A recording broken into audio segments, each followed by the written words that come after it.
ಆತ್ಮೇಯರೇ, ಶರಣು ಶರಣಾರ್ಥಿ.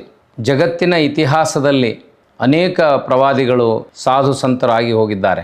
ಭಾರತದ ಸಂದರ್ಭದಲ್ಲಿ, ಮುಖ್ಯವಾಗಿ ಕರ್ನಾಟಕದ ಸಂದರ್ಭದಲ್ಲಿ ಅತ್ಯಂತ ಮಹತ್ವದ ದಾರ್ಶನಿಕರೆಂದರೆ ಅಲ್ಲಮಪ್ರಭು, ಶೂನ್ಯ ಪೀಠದ ಅಧ್ಯಕ್ಷರು.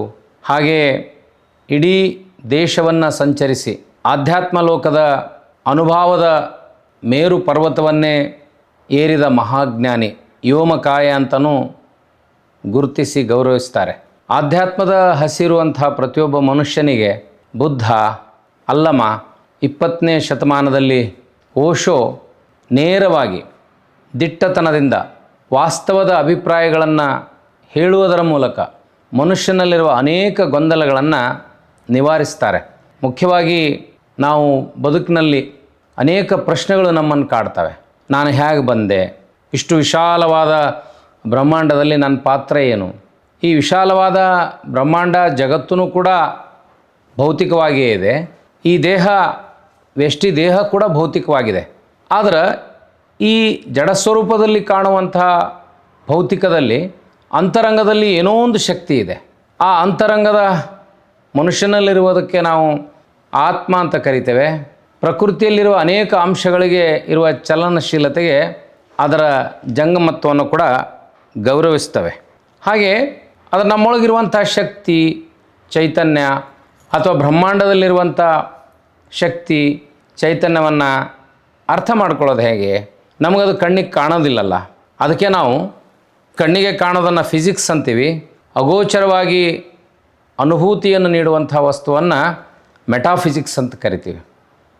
ಅದರ ಆ ಅನುಭೂತಿಯನ್ನು ವಚನಗಳ ಮೂಲಕ, ವಿಶಿಷ್ಟವಾದ ರೂಪಕಗಳ ಮೂಲಕ ತಿಳಿಸಿ ಹೇಳೋದಿದೆಯಲ್ಲ, ಅದು ಅದ್ಭುತವಾದ ಕೆಲಸ. ಈ ಆಧ್ಯಾತ್ಮದ ಹಸಿವು ಅನ್ನೋದು ಅದು ಅನುಭವಿಸಿದವರಿಗೆ ಮಾತ್ರ ಗೊತ್ತು. ಅದನ್ನು ಅನುಭವಿಸ್ಬೋದು, ಆನಂದಿಸ್ಬೋದು, ಆದರೆ ಅಭಿವ್ಯಕ್ತಿಸಲಾಗದು. ಅಲ್ಲಮ ತಾನೂ ಅನುಭವಿಸಿ ವಚನಗಳ ಮೂಲಕ ಅಭಿವ್ಯಕ್ತಿಸಿರುವುದು ಮಹತ್ವದ ವಿಷಯ. ಈ ಪಿಂಡಸ್ಥಲ, ಪಿಂಡಾಂಡ, ಬ್ರಹ್ಮಾಂಡ ಇದರ ಒಳಗೆ ಅಡಗಿರುವ ಚೈತನ್ಯ ಸ್ವರೂಪವನ್ನು ಹೇಳಲಿಕ್ಕೆ ಒಂದು ಬಹಳ ಅರ್ಥಪೂರ್ಣವಾದ ವಚನದಲ್ಲಿ ಅಲ್ಲಮ ಹೇಳ್ತಾನೆ. ಶಿಲೆಯೊಳಗಣ ಪಾವಕದಂತೆ, ಉದಕದೊಳಗಣ ಪ್ರತಿಬಿಂಬದಂತೆ, ಬೀಜದೊಳಗಣ ವೃಕ್ಷದಂತೆ, ಶಬ್ದದೊಳಗಣ ನಿಶಬ್ದದಂತೆ, ಗುಹೇಶ್ವರ ನಿಮ್ಮ ಶರಣ ಸಂಬಂಧ.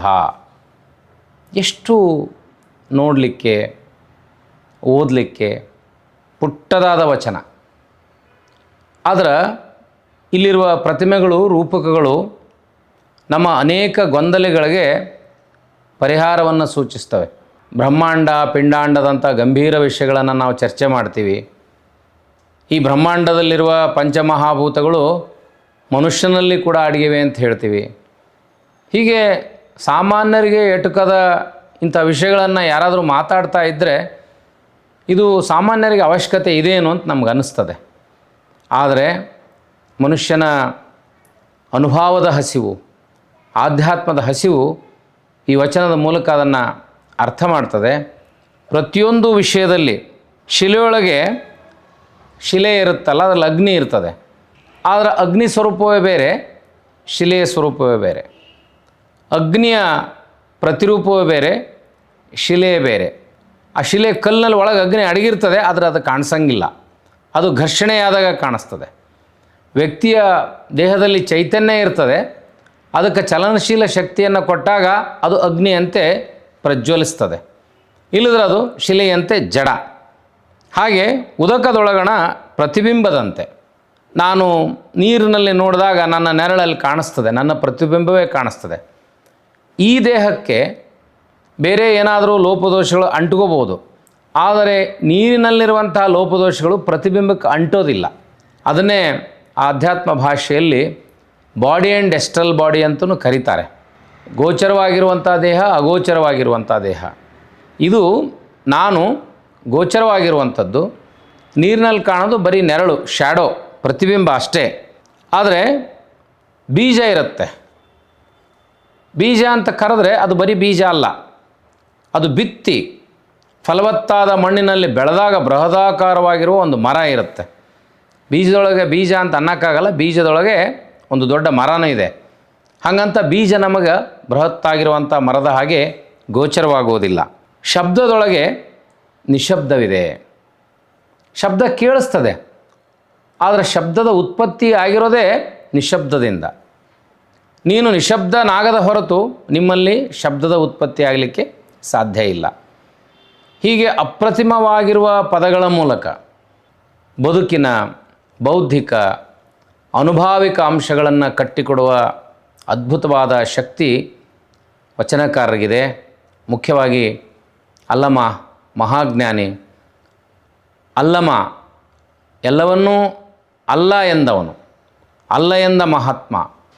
ತನ್ನ ಅನುಭವದ ಮೂಸೆಯಲ್ಲಿ ಇಂಥ ಅನೇಕ ವಚನಗಳ ಮೂಲಕ ನಮಗೆ ಬದುಕನ್ನು ದರ್ಶನ ಮಾಡಿಸ್ತಾನೆ.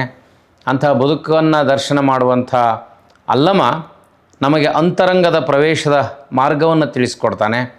ಕೇವಲ ನಾವು ಬಹಿರಂಗದಲ್ಲಿ ತೊಡಗಿಕೊಂಡಿರ್ತೇವೆ, ನಮಗೆ ಶಬ್ದ ಗೊತ್ತು ಹೊರತಾಗಿ ಶಬ್ದದೊಳಗನ ನಿಶಬ್ದ ಗೊತ್ತಿಲ್ಲ. ಶಬ್ದದೊಳಗಣ ನಿಶಬ್ದವನ್ನು ಅರಿವು ಮಾಡುವ, ನಮ್ಮ ಅಂತರಂಗದಲ್ಲಿ ಅಡಗಿರುವ ಚೈತನ್ಯ ಶಕ್ತಿ, ಅದನ್ನು ಬಳಸಿಕೊಳ್ಳುವ ಅನೇಕ ವಿಧಾನಗಳನ್ನು ಹೇಳುವ ಅಲ್ಲಮನ ವಚನಗಳು ಖಂಡಿತವಾಗಿ ನಮ್ಮ ಭೌತಿಕ ಬದುಕಿಗೆ, ಅನುಭಾವಿಕ ಬದುಕಿಗೆ ಹೊಸ ಮಾರ್ಗವನ್ನು ಸೂಚಿಸುವಲ್ಲಿ ಮಾರ್ಗಸೂಚಿಯಾಗ್ತವೆ. ಶರಣು ಶರಣಾರ್ಥಿ.